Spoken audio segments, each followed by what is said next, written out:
Greetings everyone, today is January 14th, 2022, and it is a cold morning here in Florida. Now the weather predicted that it was going to be 41 last night, but they got that wrong, and Chris and I were surprised when we got up this morning. It was actually around, it's 36 right now. That's really bad. Luckily we brought everything inside, all the plants and all the birds and everything, so our patio is pretty sparse. And we don't have central heat, so here's one of the things I do to warm things up in the morning. We've got these pitchers boiling up water, and I put bowls throughout the house where the plants are, where they need humidity. Alright, we got our steam rising, got our bowls of hot water. I've even got the pitcher in the sink because it lets off steam. I'm waiting for the other pitcher to boil. You can see how the window got all frosted and foggy, and apparently my plants like this a lot. I'm also brewing some coffee. Looks like it's ready. It makes a good amount of heat and humidity in here as well. According to this thing, it's 66 in the house. And then in the frog tank, 67, basically the same thing. So it's not ideal right now. Frogs really should be kept at room temperature between 70 to 80. But I think they'll be okay. They're not very active. I fed them last night. So I've been meaning to do this vlog for a while now. So I've got all the plants in here, not everything. You can see that steam rising over there. I'll show that in a minute. We got a heater going here that oscillates back and forth. And then I'll turn that fan on too, sometimes to get the heat to push all the way to the other side of the garage. So there's our big bowl of hot water that I just put in. And again, the pitcher is still hot and steaming, so I just put it in a different part. And we've got everything. That bucket over there is for some orchids that were sick. I hope they'll recover. And this one is for my box of mosses. I don't think I made a video of when I made this. But it's doing really well. All the mosses that are in here have grown. That little vine with the leaves going out on either side, that's a magravia. That's the first one I've ever gotten. It's for the frog tanks. They're kind of an expensive terrarium plant. So yeah, this is technically part 2 of the other video, which was a December vlog, and I wanted to let you guys know what's been going on. And I'd actually go inside because I'm cold. It's colder in this garage, 57, but we'll see if the humidity, and 59 humidity, if we can get the temperature and the humidity to go up in this room now that I put this bowl in here. So I'm back in the bedroom now, and it was just too cold I couldn't think about what to talk about while I was in the garage. So we got 2 major changes coming up in our life here for the better. This is our master bedroom,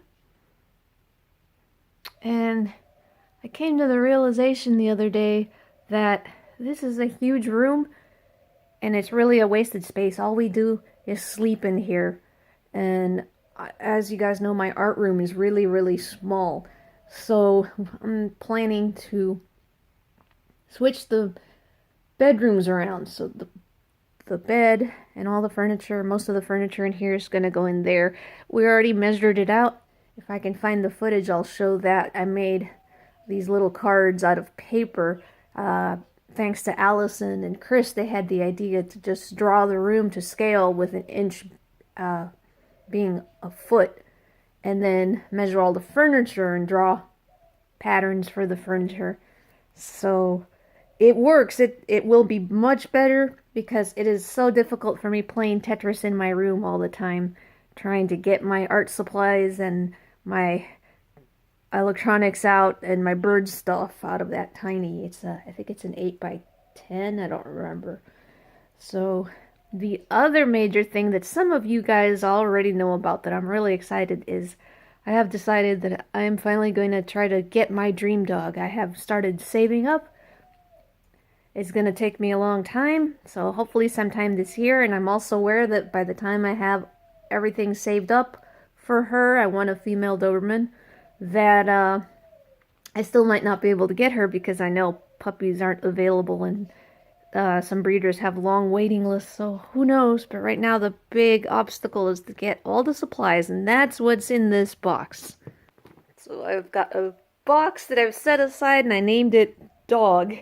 By the way, my dog's name is going to be Olive because I thought it'd be funny that she was a black dog, so she's a black Olive.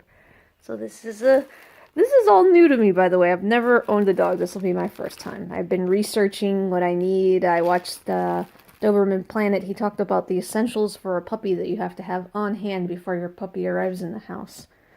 So, a bed, and I know I should have left it all shrink wrapped, but I wanted to see it and feel it, so I got it out of the vacuum packing and it blew up into this big bed, but it's nice and it's soft. I think that'll be great for my dog. I probably need a second one because I know she's going to chew it up, so that'll be for crate training. And I still need to get the crate and the little playpen, which are the most expensive items.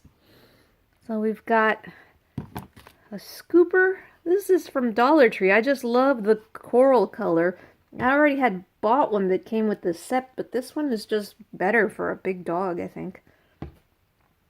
I got a leash and a collar for her. Yes, Olive's on it. So, because she's going to be... There weren't any of black olives, but that works. This is a placemat with cactuses, since you guys know I like plants. A chew toy. I think these are hilarious. They make these out of different drinks, and they've got some that are fake potato chips, and they rebrand them as like dog brand. It's hilarious. Pupland Spring. Reminds me of our Zephyr Hills water bottles down here. Love it. And I know that having a Doberman, toys aren't going to last, so unfortunately. I do want to get that one. I saw this shark. I'm like, I think I'm going to be buying mostly marine animals for the new puppy to chew.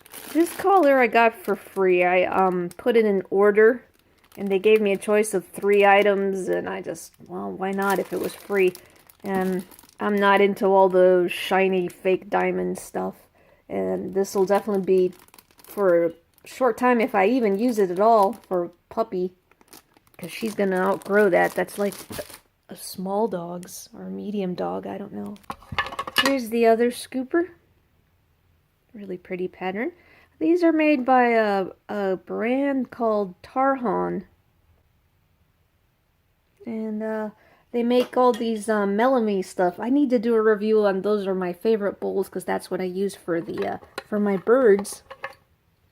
Another leash and collar set. And here are the bowls. These might look familiar to you guys. You guys know when the budgies go swimming, they go in these kinds of bowls, and their little food bowls are like this. And the mat is also Tarhong. Well, they make them. Bowls are actually for cats and dogs. I buy the smallest cat size, and I use them for the budgies, and I figured, well, I could finally get something since I'm going to be getting a big dog. And then I got this Jingle Bell door set, and it came with a clicker and with a little, dingy bell like you see at hotels. This is for potty training. You hang it from the door and teach her to ring the jingle bells when she has to go pee. And then you can open the door and take her outside. That's all I've got so far. I know I've got a lot more stuff I need to get. But, yeah, I definitely have time. I just, like any goal that I'm working towards, I always feel like, of course, I want to get there right now. And then that's just the way people are, I think. So, trying to contain my excitement. Can't wait. And I just want to say that I am... Quick blast from the past story time here. I haven't felt this way and so driven and goal-oriented since I was a child. When I was 6 years old, my mom took me to our local zoo at the time, which was Busch Gardens here in Tampa, Florida. And we went into the bird section and they had a nursery, and I saw baby macaws in the nursery inside brooders and incubators. And they were big babies. They were the size of, like, a small chicken, and they were laid out. They were naked. They didn't have any feathers, just a little bit of down. Their eyes weren't even open yet. What people would think that they were ugly. I thought they were beautiful because I knew what they would turn into, and I wanted one so badly. I asked my mom, can I have a macaw? I want a macaw for a pet. And of course my mom said no. She thought that, this is just an impulse thing. You take your kids to the zoo and they see, oh, can I have a lion? That kind of thing. But no, I was serious. I've always been dead serious, no matter how young. And I think it's something that shocks people, that I don't just say, when I say I want to do something, I mean it, no matter how outlandish it might be. And my mom thought, because I kept going on and on about it, that she could stop me. She goes, you can have a macaw if you buy it yourself. I was like, seriously? You mean it? She's like, yes. I'm like, okay, I'm going to buy a macaw. So I looked into how much macaws cost, and back then, blue and gold macaws were $1,000. I don't know what they are now, probably a lot more.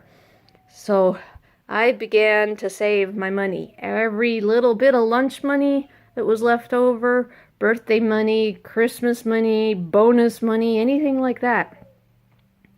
It took me 5 years. By the time I was, 16, I think I was 16, so I had saved up in a box my $1,000. And the whole 6 years, I was driving my mom mad talking about, macaws are so cool. Macaws do this, macaws do that. Did you know that macaws can say so many words? Did you know that macaws can live? Some macaws I read might live 100 years. Isn't that amazing? Those kinds. Well, I am going through that right now all over again with the Doberman. I love Chris. He is so patient. He is the best husband ever. But yeah, I'm always like, all these facts. Did you see the new video on Doberman Planet? Did you know this and that? Hey, I've got this book. Do you remember that book I had like 10 years ago? I still have it. It's about Dobermans. And did you know that Dobermans are really good guard dogs? Did you know they're loyal? Blah, blah, blah. Every few things. I can't help myself. That's how I am when I have a goal. I feed off my own cycle. And I get so excited about stuff. So this is great. I haven't felt this way since I had my macaw Joel. And by the way, if you guys are wondering, I had Joel for 8 or 9 years, and he died in 1999 suddenly of a respiratory infection. He had a type of asthma, so it was one of the most heartbreaking, it was the most heartbreaking, horrible thing that has ever happened in my life to this day. And I've been through some things, and that has been what broke my heart. And I worked that hard, that long to have him, and we had so many adventures in the short time that I had him that I was ready for the 50-year commitment. There wasn't 100 years though, but they do live 50 to 60 years. And to just lose him I don't remember, I think he was 9 years old. We were nowhere near a full lifespan, so yeah, it hit me pretty hard. Alright, so that's what's been going on, guys. We did have a pumpkin harvest. There's some pumpkins outside. I'm sure that all the vines are dead now with this 36-degree weather, so I don't know if I will or I won't film that. But if you saw the coffee table, you saw some of the pumpkins sitting on there. They were all small.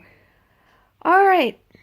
Hope everyone's keeping warm, and I hope this cold weather goes away. It should not be cold here in Florida. This is awful. Alright, have a good one, everybody. Des signing off.